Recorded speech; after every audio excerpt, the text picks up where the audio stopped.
आहे यामध्ये 2 नंबरमध्ये आपण लिहिलेला आहे अशा बाकेच्या विक्रीच्या संदर्भामध्ये प्रांत दुय्य निबंधक इरिगेशन विभागाचे अधिकारी यांचे संगनमत सुरू असल्याने खरे आहे का? आपण तिथे सांगले खरे नाही आणि खाली चौकशी समिती नेमलेली आहे. सभापती महोदय, खरं म्हटलं तर ह्या उत्तर देणाऱ्या अधिकाऱ्यावरच कारवाई झाली पाहिजे.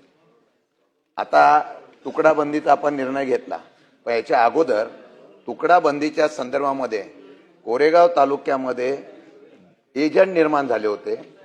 प्रांत आणि ह्या सगळ्या मंडळींनी नुसत्या कोरेगावच्या ह्या पट्ट्यात नव्हे तर आजूबाजूच्या परिसरामध्ये अशा प्रकारचे मंजुऱ्या दिलेल्या आहेत आणि हे विक्री झालेली आहे. यामध्ये दुसरं असं आहे की आपण तुकडा बंदीच्या नियमामध्ये ज्या शिथिलता दिलेल्या आहेत विहिरीसाठी, कूप, नलिका वगैरे ह्याच्यासाठी, ते कुठं असावं, किती अंतर असावं, 1 गुंठ्यामध्ये 4 विहिरी, हा कुठला प्रकार आला?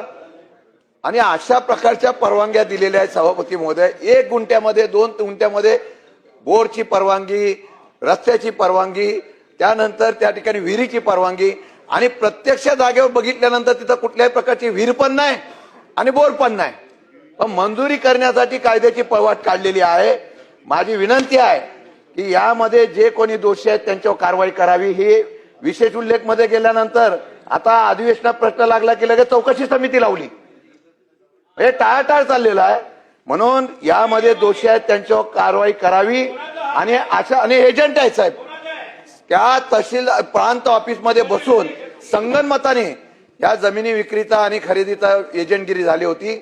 यामध्ये जे संगनमताने होते त्यांच्यावर कारवाई करण्याचे आदेश देणार का? आणि दुसरा प्रश्न, ही चुकीच्या पद्धतीने झालं त्याची आदेश तुम्ही रद्द करणार आहात का? बाजूला प्रॉम्प्टिंग करत बसलेत काय?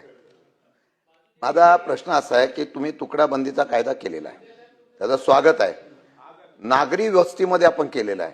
काही या ठिकाणच्या विक्री ह्या ग्रामीण भागातल्या असलेल्या गावामध्ये छोट्या छोट्या झालेल्या आहेत. या संदर्भामध्ये जिथे तुकडा बंदीच्या संदर्भातून तुमचं आम्ही स्वागत केलेलं आहे आणि तुम्ही धाडसी निर्णय घेताय तर आम्ही निश्चितपणाने अभिनंदन केलं आहे. पण ग्रामीण भागामध्ये सुद्धा तुकडा बंदीच्या बाबतीमध्ये निर्णय घेणं गरजेचं आहे. जिथे आवश्यकता असेल तिथे